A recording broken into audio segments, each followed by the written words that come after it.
convosco. Ele está no meio de nós. Proclamação do Evangelho de Jesus Cristo, segundo Marcos. Glória a vós, Senhor. Depois que João Batista foi preso, Jesus foi para a Galileia, pregando o Evangelho de Deus e dizendo: o tempo já se completou e o reino de Deus está próximo. Convertei-vos e crede no Evangelho. E passando à beira do mar da Galileia, Jesus viu Simão e André, seu irmão, que lançavam a rede ao mar, pois eram pescadores. Jesus lhes disse: segui-me, e eu farei de vós pescadores de homens. E eles, deixando imediatamente as redes, seguiram a Jesus. Caminhando mais um pouco, viu também Tiago e João, filhos de Zebedeu. Estavam na barca consertando as redes, e logo os chamou. Eles deixaram seu pai Zebedeu na barca com os empregados e partiram, seguindo Jesus. Palavra da salvação. Glória a vós, Senhor.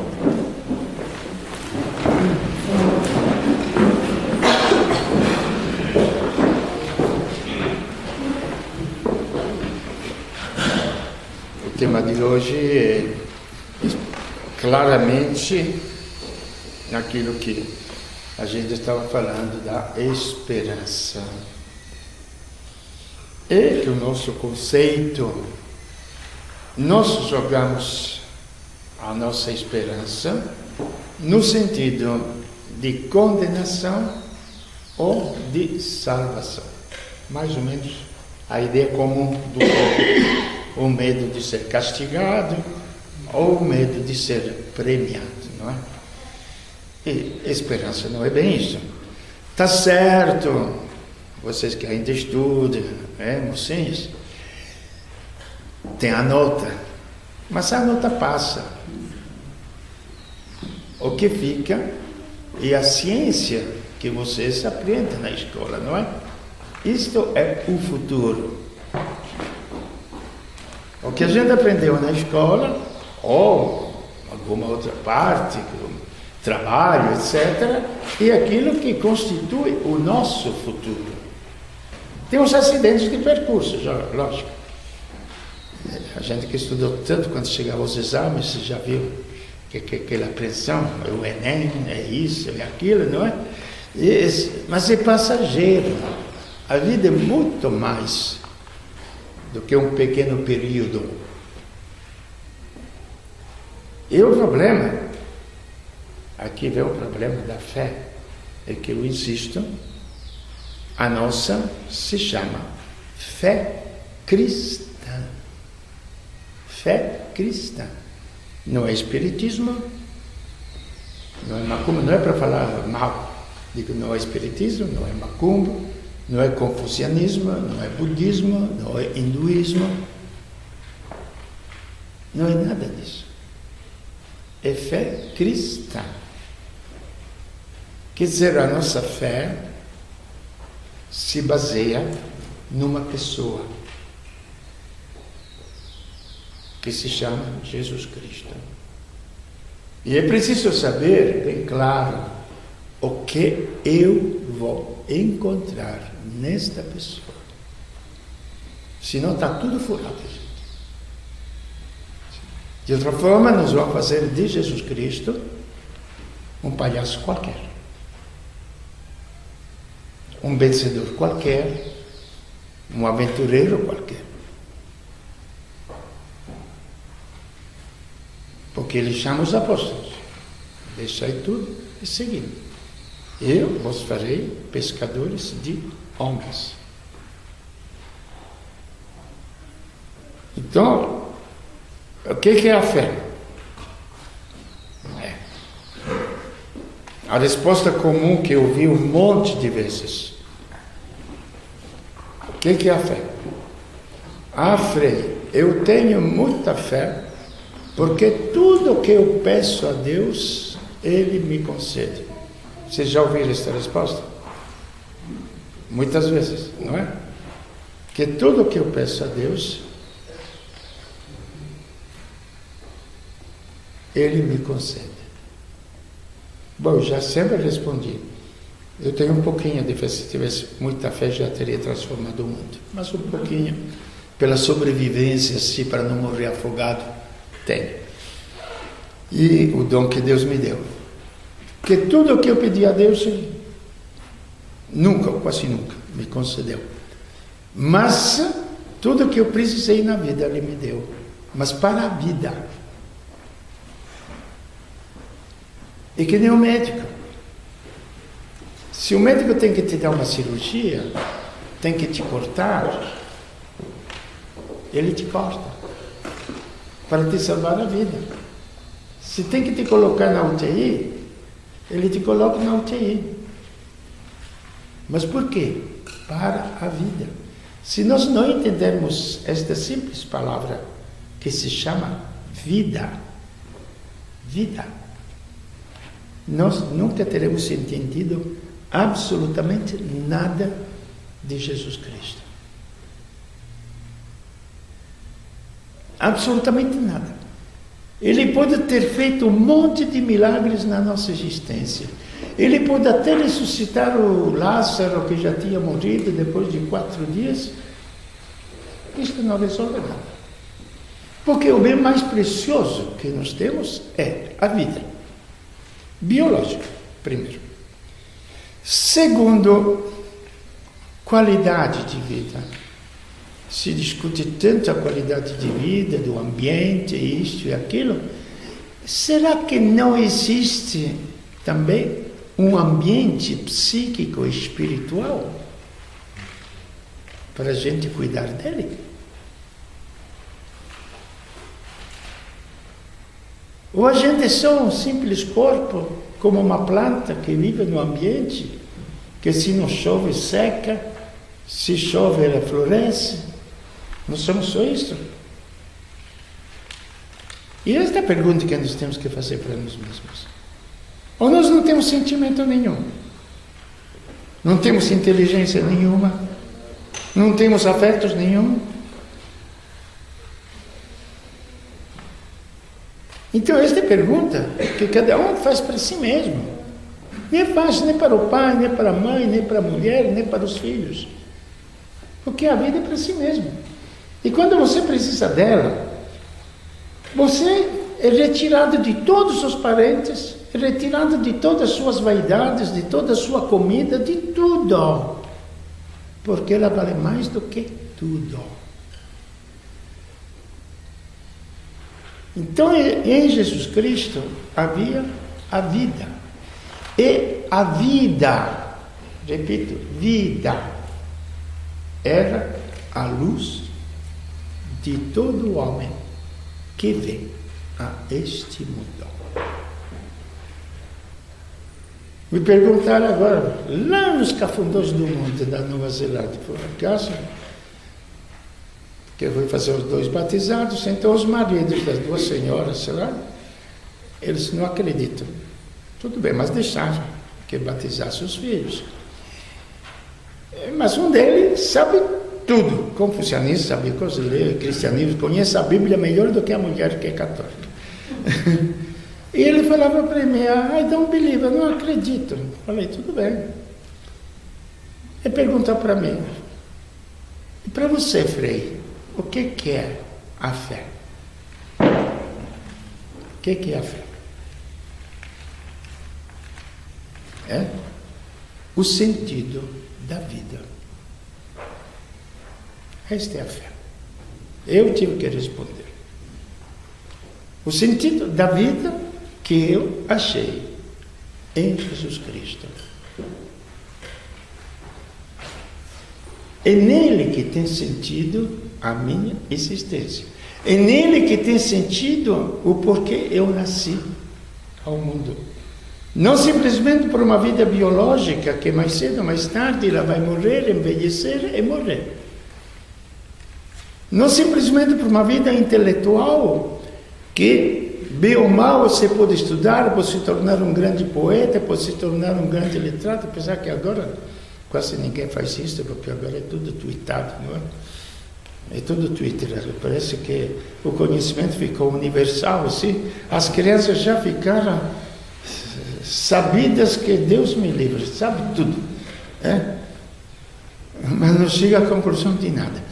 Eu digo, tá bom, então, desculpa, não quero ofender, mas estou dando uma alerta para vocês jovens, viu? Pega um livro para ler, para meditar, para aprofundar, entendeu? Os meios tecnológicos são bons, mas não são a nossa vida, nem a nossa civilização. Basta faltar água, vocês vão ver. Não, vocês vão ver. Os problemas que vai dar para nos ensinar que estas coisas são totalmente superficiais.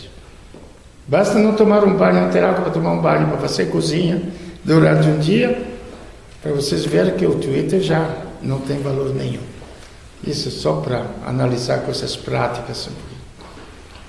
Então, nascer, para quem? Para uma vida biológica, aí que vem o sentido, porque você encontra o sentido em Cristo. Uma vida intelectual, sempre queria ser o primeiro da classe, com facilidade conseguia, quer ser o melhor de todos, conseguir campeonato mundial, ser nos esportes, ou em outras coisas. Nada de tudo isso. Porque tudo isso, além de não ser suficiente, acaba. Você sabe quando eu descobri que era burro? Não? Depois que pensei que eu conhecesse tudo.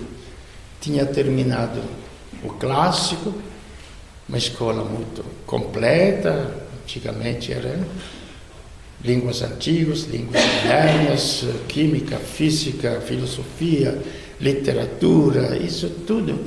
Então, 18 anos, a cabeça cheia, vaidade ainda mais, se chama de maturidade isto na Itália, não? Depois do clássico, como sempre, você tem que escolher uma faculdade. Eu vi que tem um monte de faculdades para poder escolher, agora tem infinitamente mais. Eu vi que se escolhesse uma faculdade, deixaria centenas de lado. Eu falei, agora percebi que eu vou ficar burro, que não vou conseguir saber tudo. Então a nossa inteligência, gente, ela é aberta para o infinito. Não menosprezemos a capacidade da nossa inteligência. Por causa do pecado, gente, a nossa inteligência não funciona.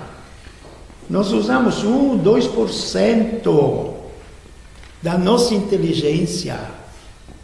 E como se você tivesse uma Ferrari, você anda a 5 km por hora. Assim somos nós, seres humanos. Gente, estou falando de coisas sérias e que amedrontam. O porquê não funcionam as coisas no mundo, no entanto, nem por corrupção, gente, é por burrice. Burrice condicionada ao quê? A maldade, a outra coisa, etc. Ela não funciona. E ela é uma potencialidade que tem que se expandir.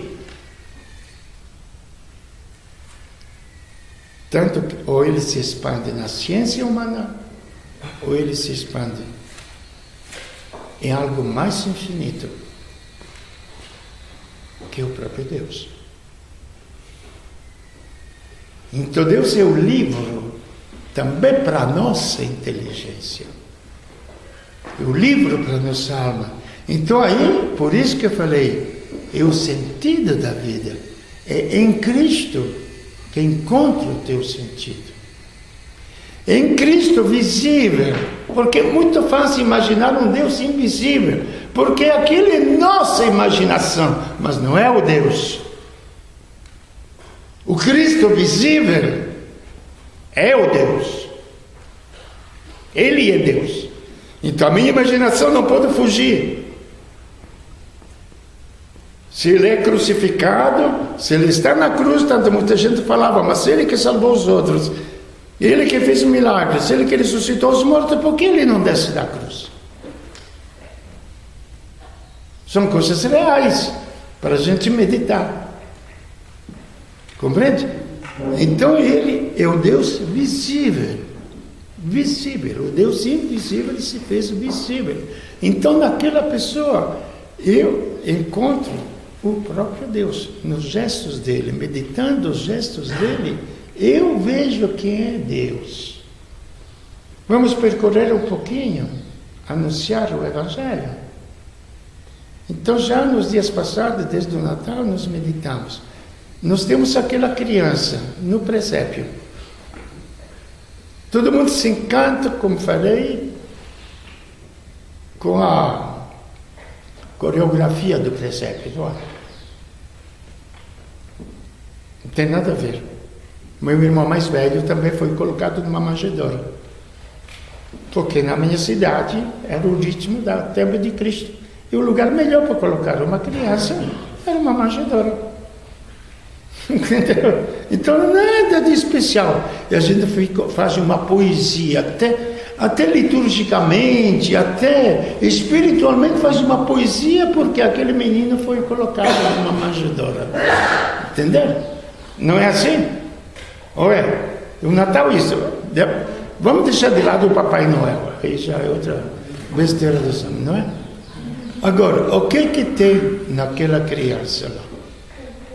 O que tem naquela criança? Ele é mais potente do que todas as forças atômicas do universo inteiro. Mais do que todas as tempestades, etc., do universo inteiro. É aquela criança lá, visível. Aquele Deus visível. Que quando ele estava no barco, que ele amansa a tempestade, o mar, os apóstolos, quem é este ao qual obedece até os ventos e os mares? Ele tem mais sabedoria do que toda a ciência cosmológica, cósmica, de satélites que nós temos no mundo. Porque os homens conseguem colocar um satélite, fica felicíssimo, não é? Exulta. Esta é a grandiosidade do ser humano, não é? A pequenez do ser humano.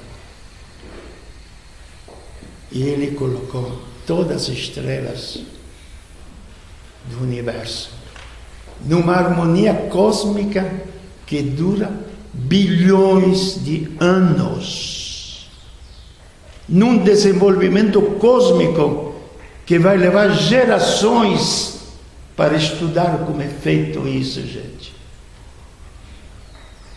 E era aquela criança. Porque no princípio, quando foram feitos os tempos, era o Verbo. O Verbo estava junto de Deus.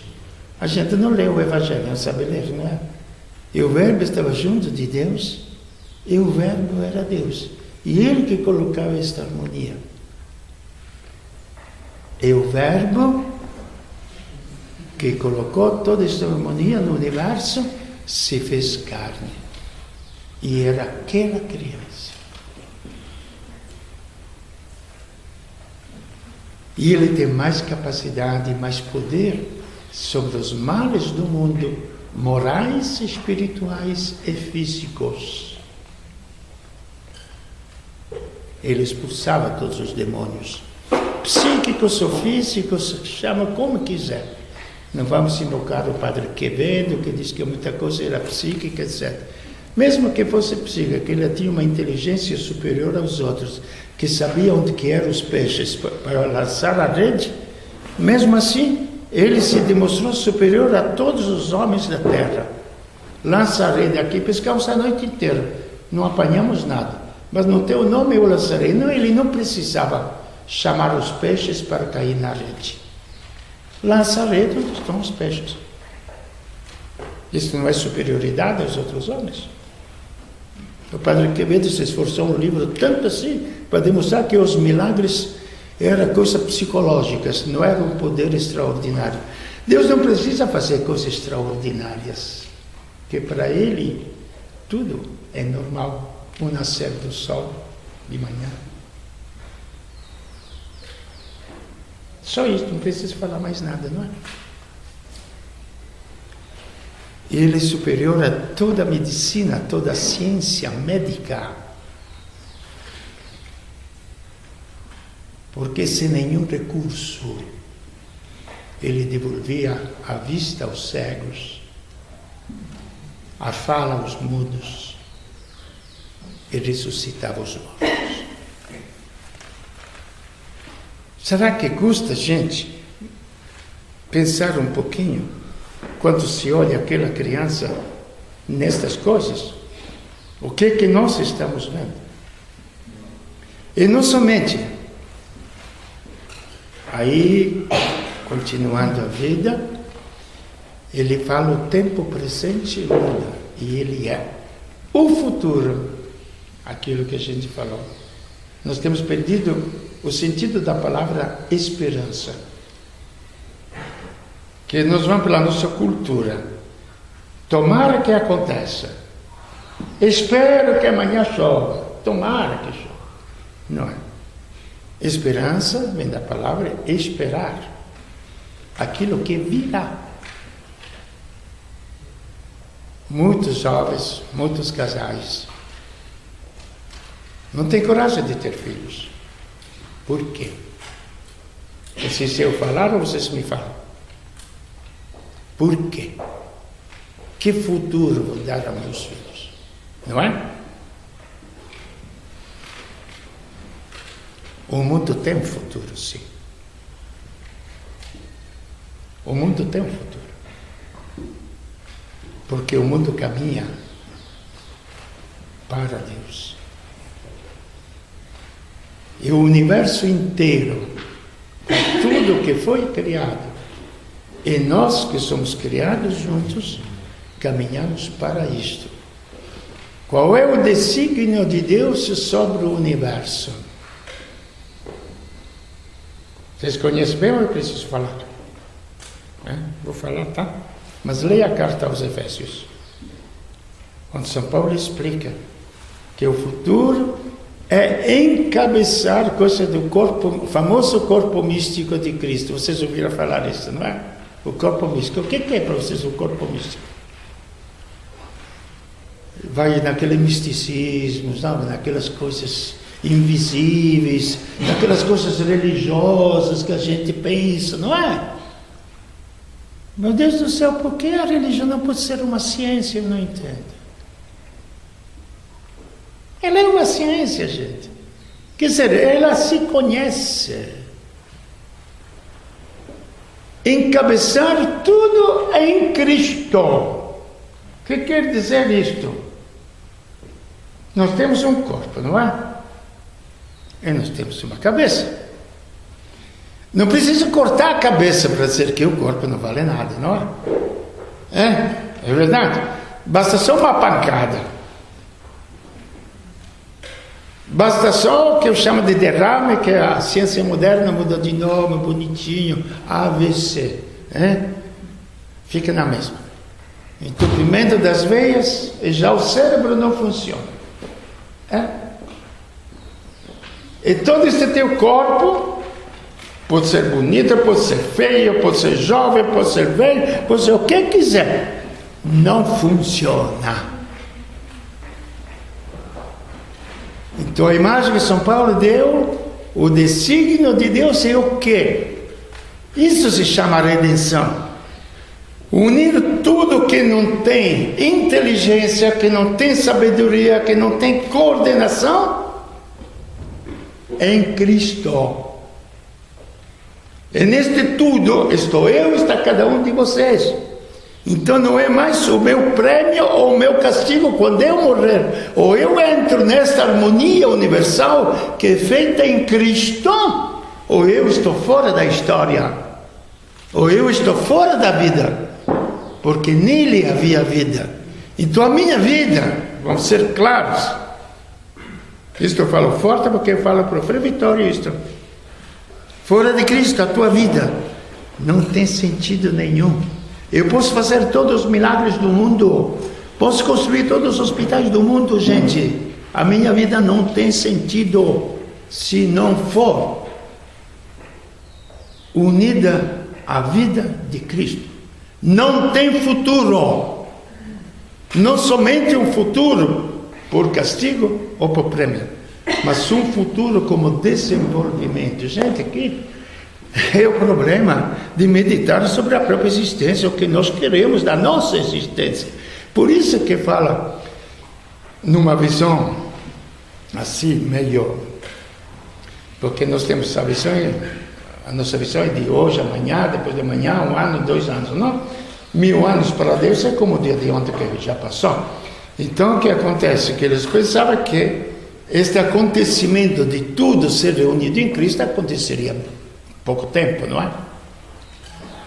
Então São Paulo fala que está casado como se não tivesse casado, quem possui os bens como se não tivesse nada, também quem chora como se não chorasse, porque vai passar também o choro, quem está alegre está festejando um aniversário, uma coisa como se não tivesse festejado, nada de, porque a figura desse mundo passa e tudo será no fim unido a Cristo.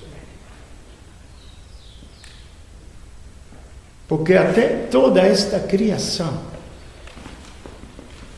tem uma frase, a primeira vez me assustei, na carta aos Hebreus, me parece.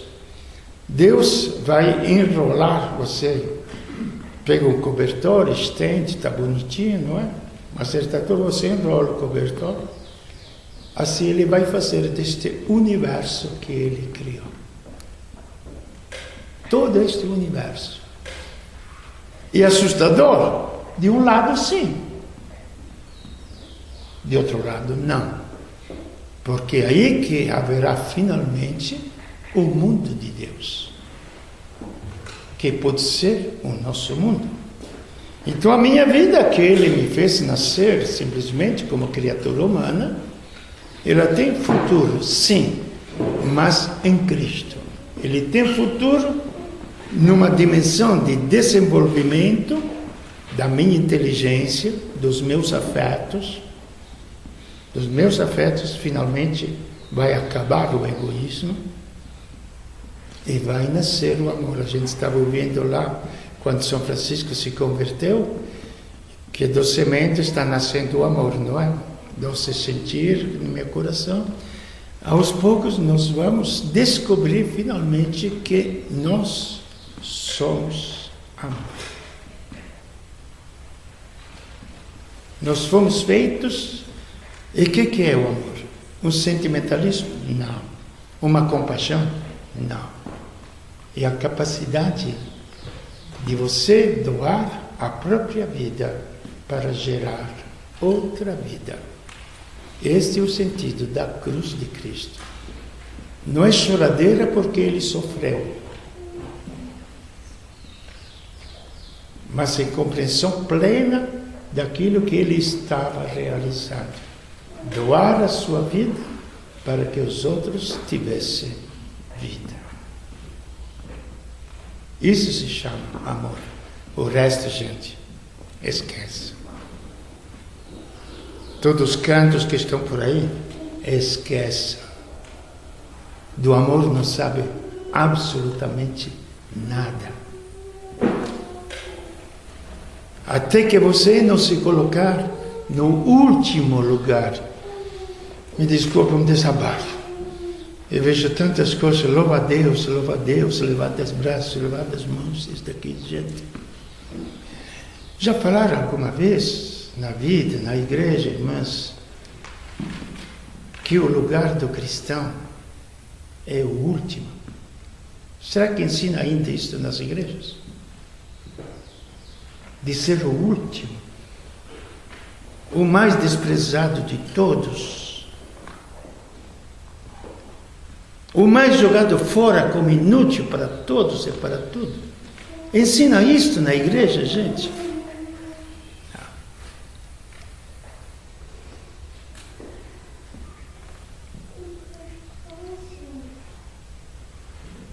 Porque aonde que há este vazio, que Deus pode entrar.